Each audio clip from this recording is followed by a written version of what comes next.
Hey everyone, this is Roman Prokopchuk, and this is the Digital Savage Experience podcast. Today I have with me Rahul Alim. He is the founder of Custom Creatives. He also coaches digital agency owners in building six-figure sustainable agencies. Thank you for joining me today. Hey, thanks for having me.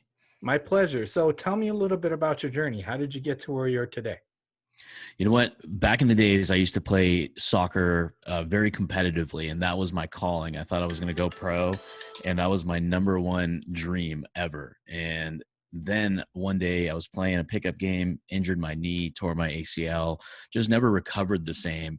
So I got into the working world. I went and interned for a sports agency that represented retired athletes like Muhammad Ali, Mark McGuire, Sandy Koufax, Kareem Abdul-Jabbar.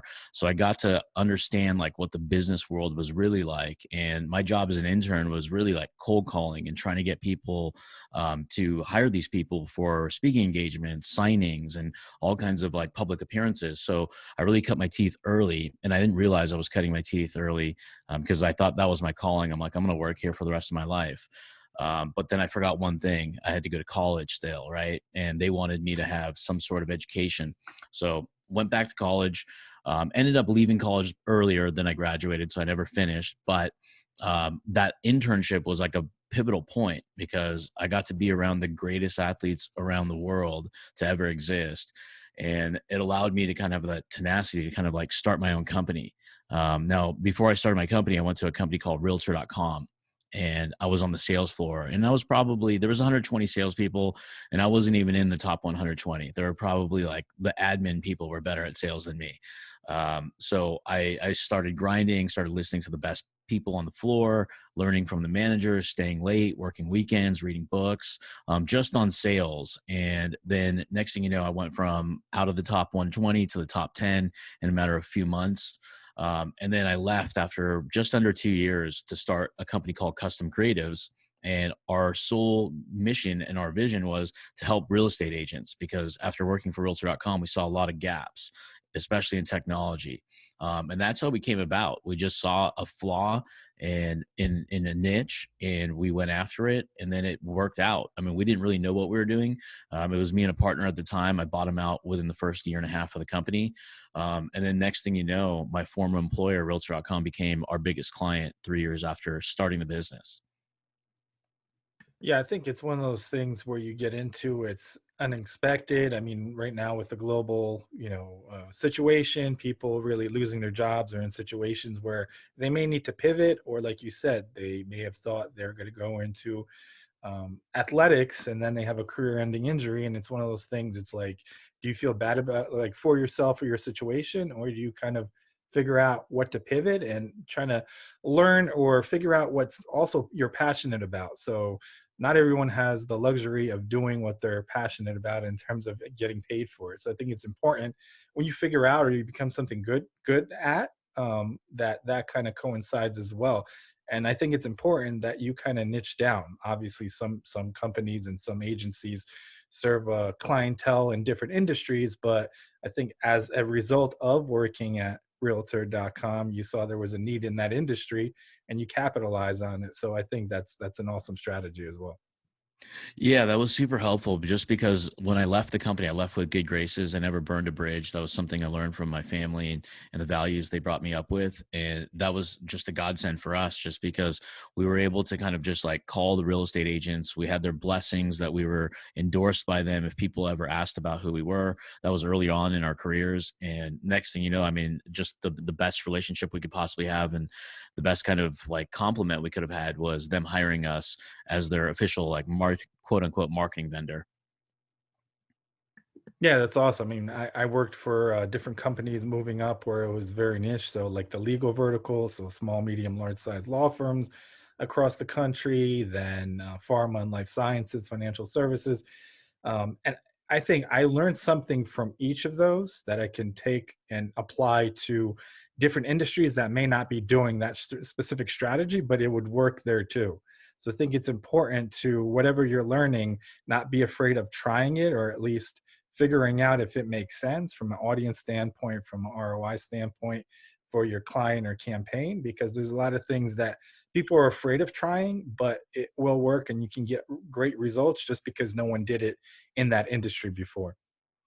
Yeah, like I'm a big fan of like fail fast. And like quite frankly, when I started doing like our services for real estate agents, now we work a little bit more broadly with a variety of industries, but we didn't know what we were doing. Like we didn't know exactly how to fulfill, what problems we'd run into.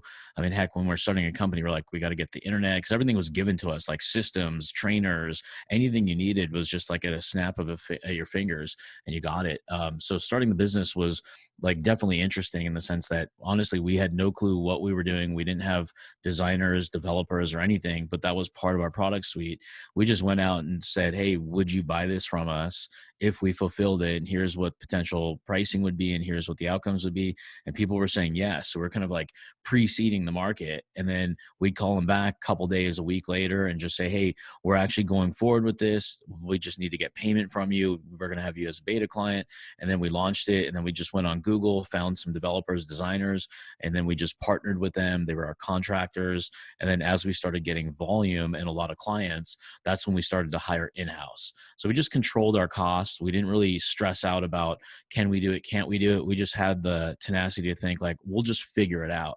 Because I remember, like, I'll probably butcher this, but I remember Mark Cuban once said, like, he would just, his answer was always yes.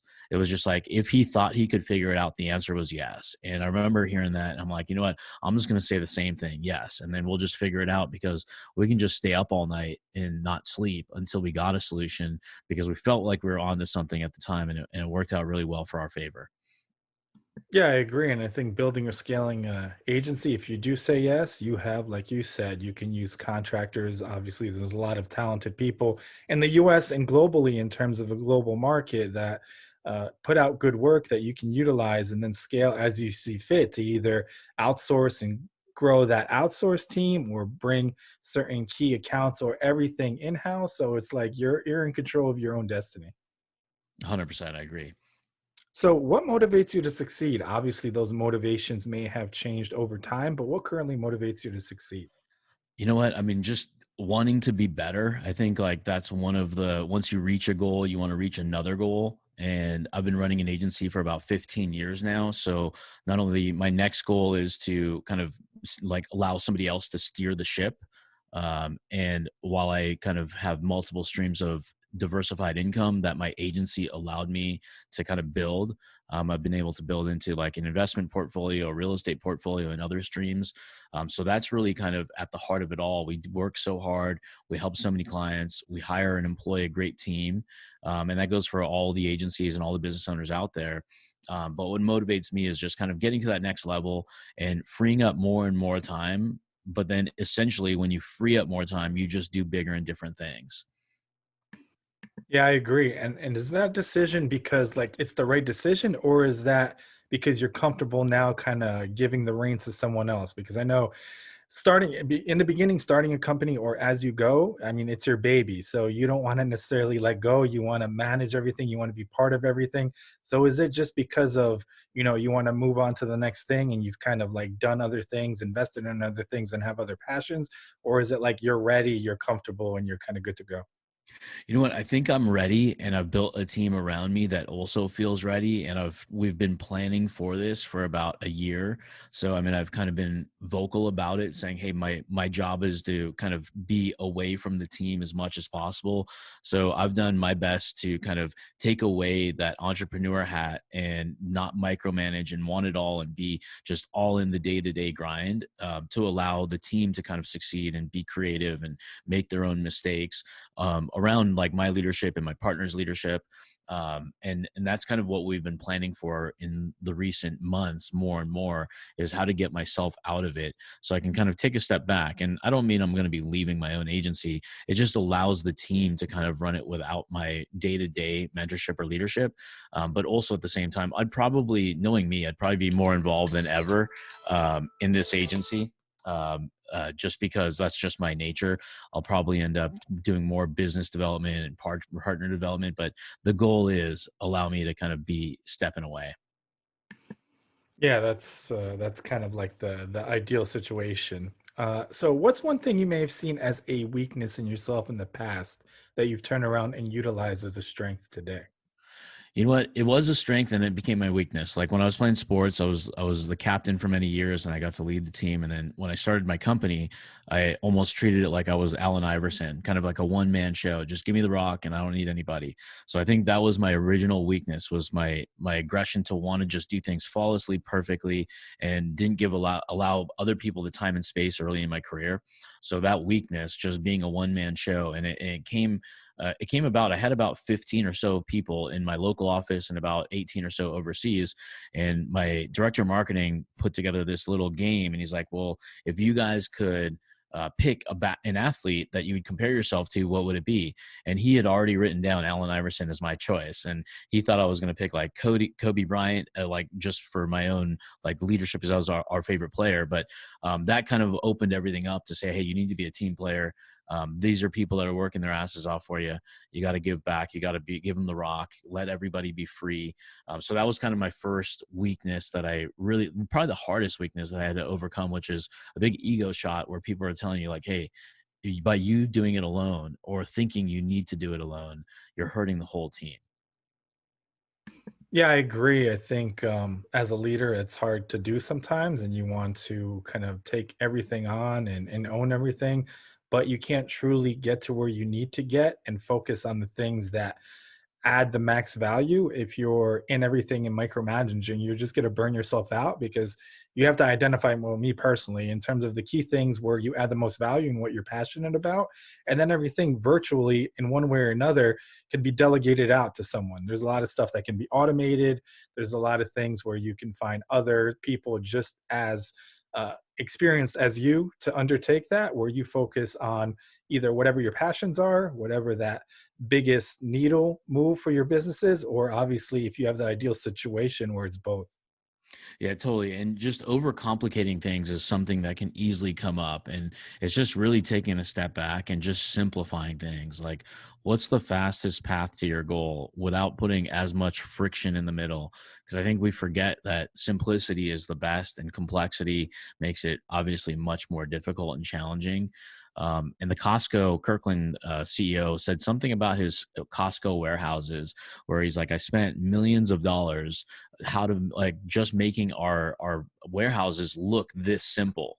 And that's really kind of the business model, is like, how can we add simplicity to what we're doing every day just so more people can succeed and we can succeed faster, whether it's like hiring people, having a simpler onboarding process, to executing for a client, because like we always want to get complexity in the way, but then when we go back to what we should have done, which is a simple process with a simple checklist, then we have a higher degree of success.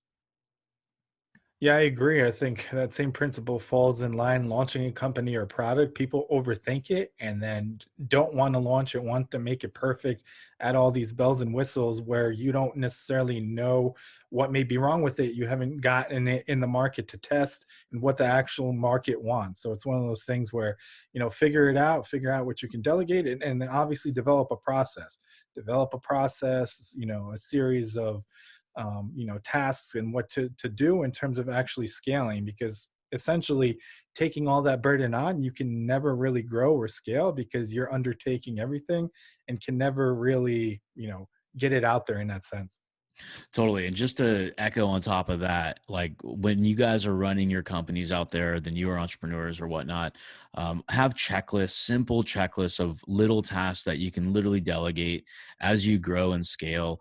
Get rid of the minute like items that you do on a day-to-day basis. Like let somebody else do that for you and just give a short little checklist. I mean, you can have a longer SOP explaining everything.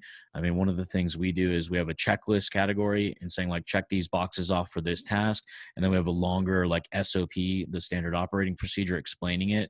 But then we do a Loom video, just walking people through the process just so they can get the hang of things much quicker. And that just helps everybody get things right faster. And then people who need or want to do additional training, they have all these little checklists and videos that if they want to go above and beyond, they can learn on their own at home.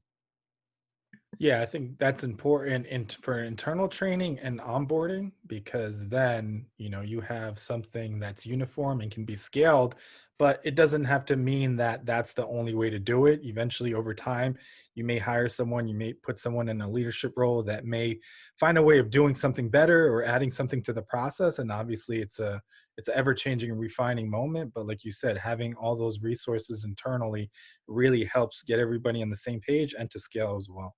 Yeah, totally. And even we do this for our clients too. Like we train them how to be good clients, show them how to follow up with whether it's lead. If we're doing lead generation, we have checklists on like here's scripts, here's how to answer the phone, here's how to remind people if they forget who you are. So we take our clients through a similar training and checklist process, just to get them acclimated on how to be successful in working with us too. Yeah, yeah, I think it's awesome that that client relationship can get a little foggy or cloudy at sometimes Yeah. because I think the expectations aren't necessarily set. I mean, I've had experiences where there's clients, obviously, as you're growing, you don't necessarily have a choice in clients sometimes, but sometimes the clients are so toxic, don't necessarily understand things, do things outside of the scope of the contract that exponentially kind of is a time suck in resources. And they're usually not always, but the smaller spending clients that take away from the clients that you can scale and pay a good amount of money. So I think it's one of those things that's important as well, and setting expectations to begin with what that uh client company relationship is going to be.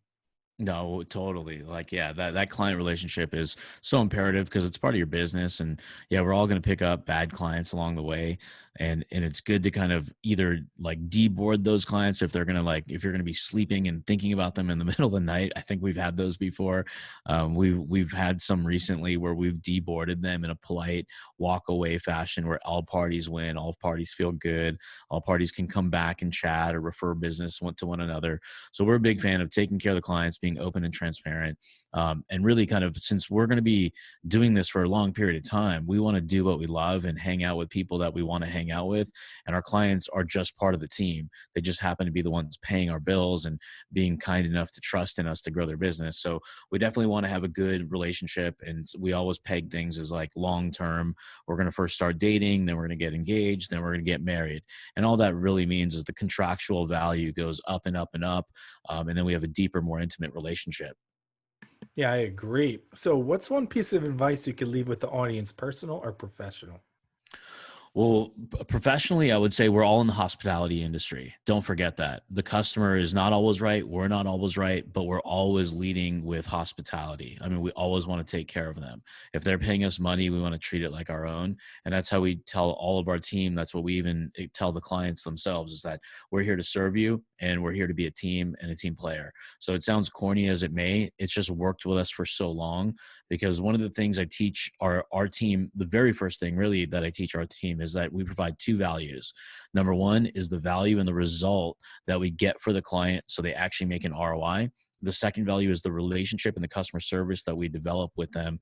So we don't know which value is going to be greater and more meaningful to that client. Sometimes they value that personable relationship really heavily over an ROI in some cases. But when you have both together, then you have a winning formula to keep a long term client really happy, get referrals without even asking. And also, the client comes to you and asks for recommendations. They're bouncing ideas off of you, even when it has nothing to do with your job role. That's when you know you've won, and you have to recognize and be able to be aware of those signs so you can almost predict and read the minds of the customer. So that's from a business perspective. From a personal perspective, I would say, I mean, we all work hard and sometimes we neglect our health.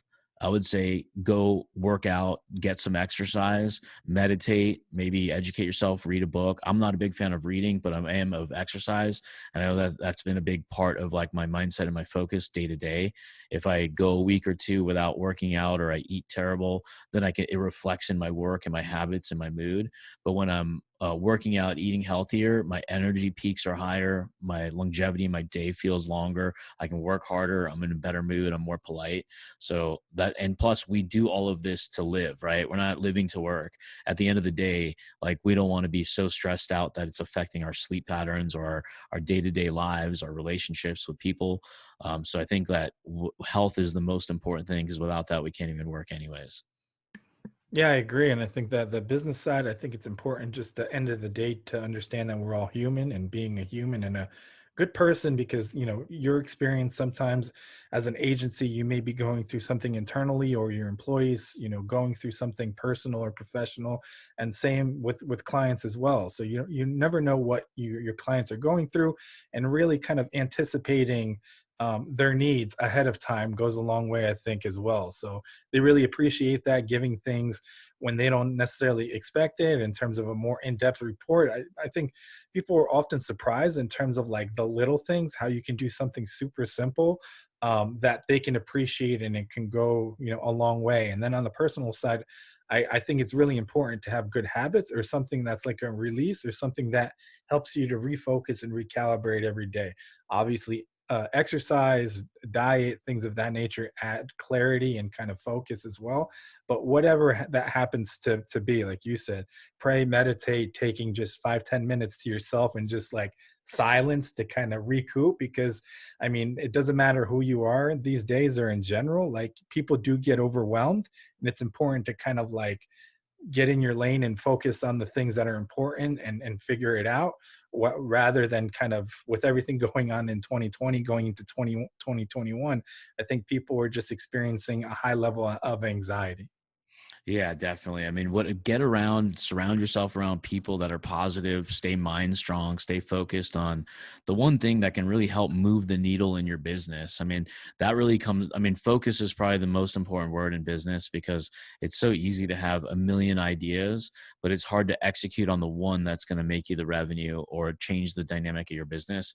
So, I mean, whatever stage you're in, find a mentor that's been there, done that. That's always helpful too, because then they can guide you through the Amazon jungle with a roadmap, because that's sometimes what it feels like. You feel like you're just walking through and you don't know where you're going or why you're doing something. But when you have somebody to bounce ideas off of, or a group of people, whether it's a Facebook community or a family community or a local meetup community, just surround yourself with people that have been there and done that. That being the operative word, been there, done that. Not somebody who's just one chapter ahead, because you'll want to vet where you get the advice from too. Yeah, I agree. So I really appreciate you stopping by today. Can you let the audience know how they can find you? Yeah, if you look me up, my company is Custom Creatives with an S at the end. I have a little gift that, so if it's okay, I can give away to any of these digital entrepreneurs out there. If you go to customcreatives.com/win, that's WIN, there's a little button at the top. There's no opt in required. You can get a little funnel map if you're running ads or your marketing agency. That'll be super helpful. And you can see like a little example of a teaser video that you can possibly even do for your own business to kind of get that in front of your ideal customer so you can win more business for yourself as well. Awesome. Thanks again for stopping by. Hey, thanks for having me.